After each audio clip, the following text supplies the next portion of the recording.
On this edition of The Color Between the Lines, this is a replay of an interview I did for the Black Information Network in February 2025. It takes a look back at the election and the fallout and what one analyst says that he believes has happened and what needs to happen next.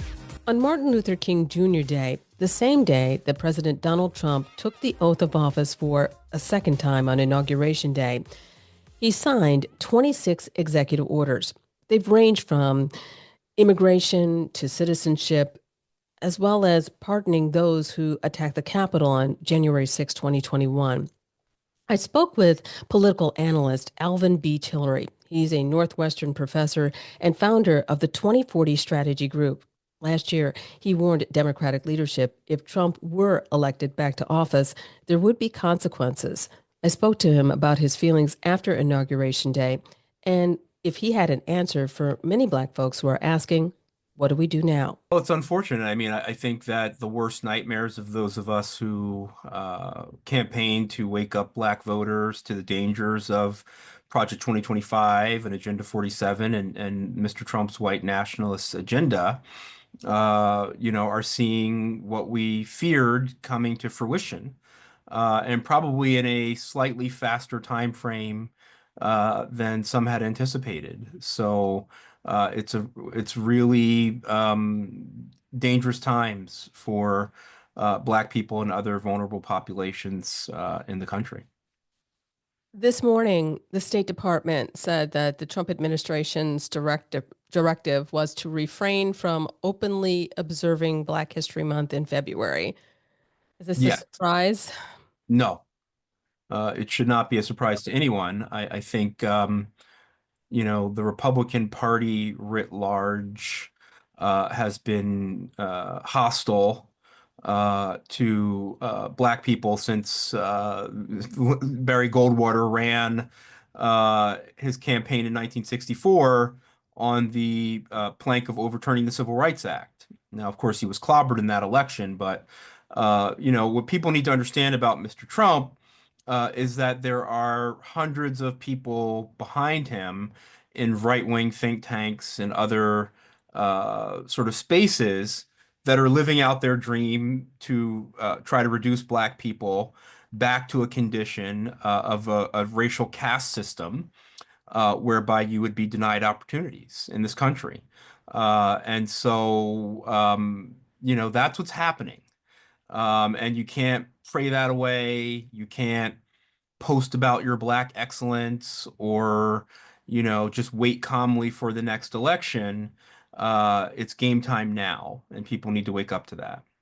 What is your administration, your organization doing to try to thwart some of this huge wave of change? Yeah, well, what I'm trying to do as a Democratic strategist and also through my work with the Alliance for Black Equality is we're trying to remind Black voters and Black people in our communities that we have a lot of power right now in this real moment.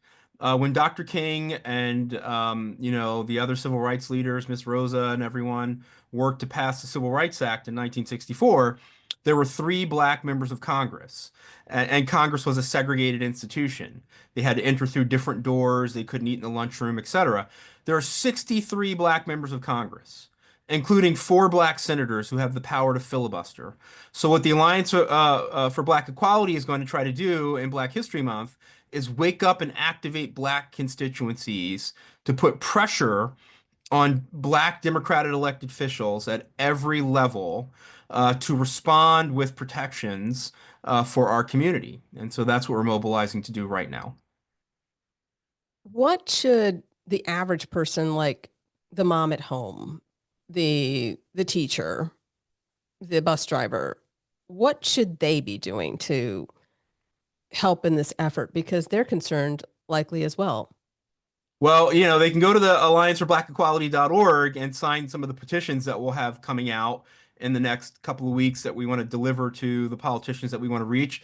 If you can give $1, that would be fantastic. We're asking if every Black voter of voting age gave $1 to progressive change campaigns, we'd have a pool of like $100 million that we could use to maintain pressure on these politicians.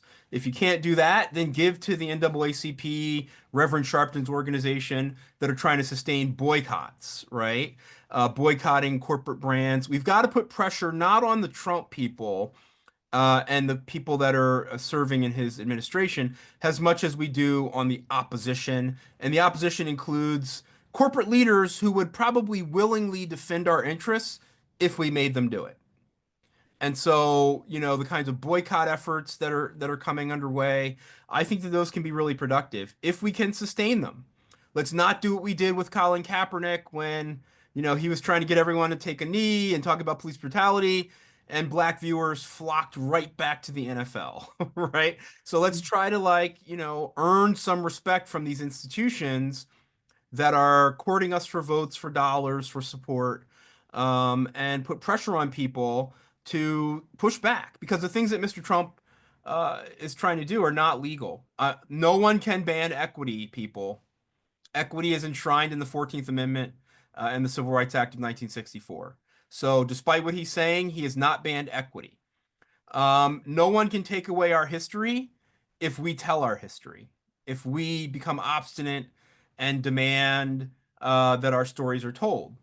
Um, we can push back against white supremacy hiring. You look at Pete Hegseth and Mr. Trump himself. I see black women online posting, well, these are DEI hires. No, they are not. DEI hires are of qualified people who are just being given access to a pool so that their talents can shine.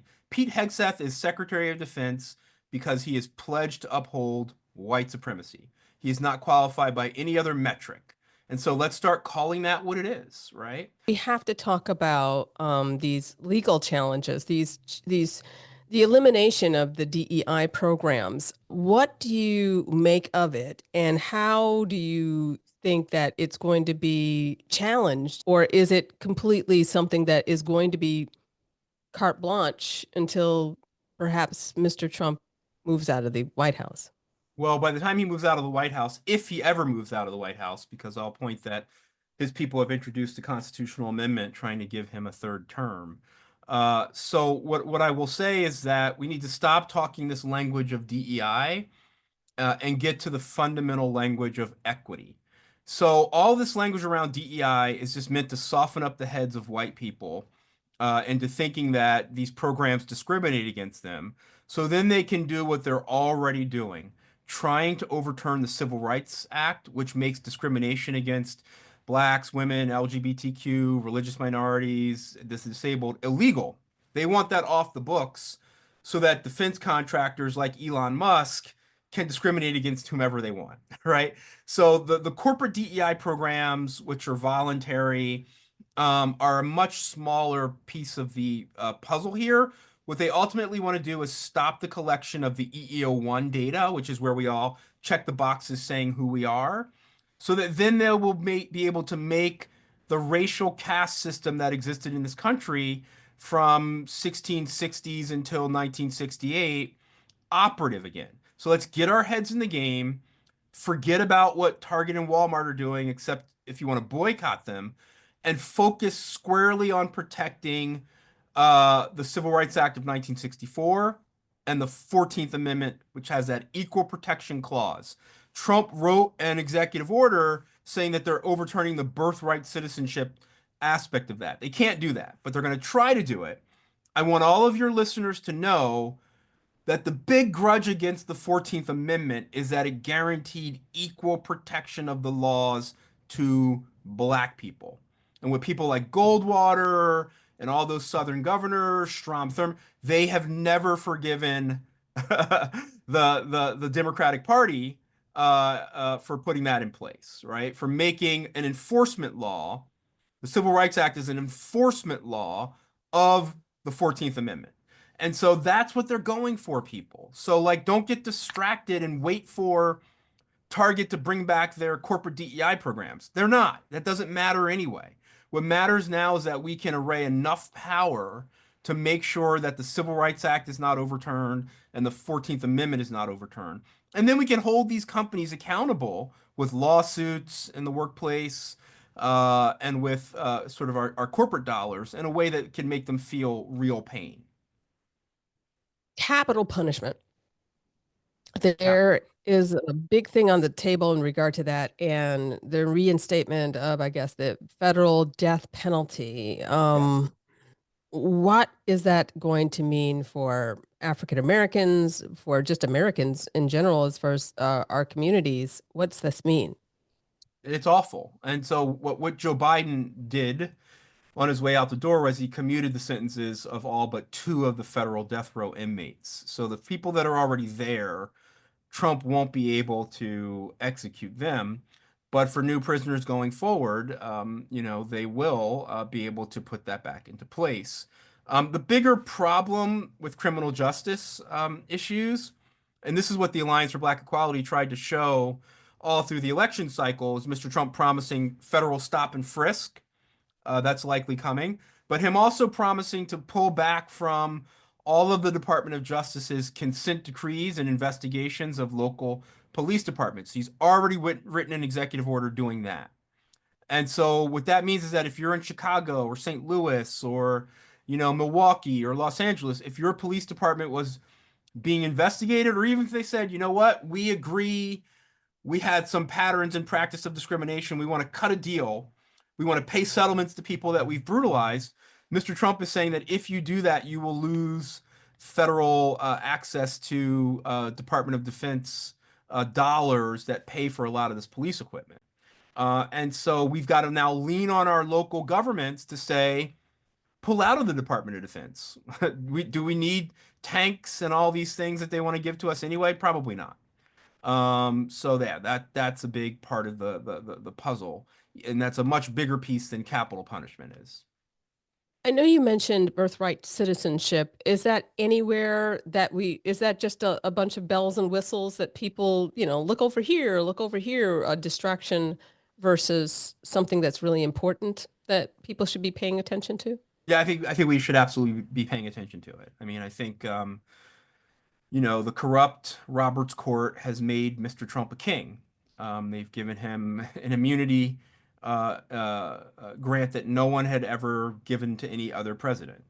It is not above Roberts, Alito, Thomas, all of those people to say, okay, well, Mr. Trump does have a line item veto because he controls immigration, and we're going to allow him you know, uh, to say that you can't kill birthright citizenship altogether, but we'll say that he can give some parameters to what that means.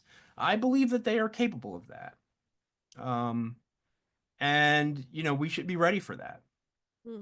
Black people should also be ready for them to define us as beyond the birthright, because birthright citizenship was put in place to protect us. Mm. There is just so much that we could talk about, but I know we only have a limited amount of time. What other areas do you think that people should, are really top of mind, top of the list that that people should start putting on their list as to what they should do, what they should pay attention to, so then in the next time we come back together and talk, you have a progress report. Yeah. Well, what happened last night, the freezing of federal funds for Head Start, school lunch, SNAP, all of that is going to have a disproportionate effect on Black and Brown communities. And people should be paying real attention to that. We should also be paying attention to, Trump's ability to freeze money for all of the 501c3 groups, the NAACP, the Urban League, all of these groups that are nonprofits, right? He has wide discretion to, under national security laws now, to deem people as supportive of Hamas or whatever, right? To freeze their funding. That's the same thing they did to our civil rights leaders in the 1940s, 50s, and 60s. Oh, they support the Soviets, and so let's spy on them, wiretap them, hurt them that way. I could see that happening with someone like Kash Patel in charge of the FBI. And so we need to be prepared to step up, give our dollar, $2, whatever we can afford to those organizations, grow their following in such a way that we can embrace them and support them and the critical work that they're doing. I would be remiss. Well, I appreciate all that you've shared with us, and I know that this is going to be not the last conversation that we have in regard to what's happening in Washington. So thank you, Dr. Tillery, for joining us on the BIN. Thank you, Esther. If you like this interview, please subscribe to The Color Between the Lines. Also, give me some feedback. Love to hear what you liked and what you'd like to see more of. That's it for this edition of The Color Between the Lines. I'm Esther Dillard.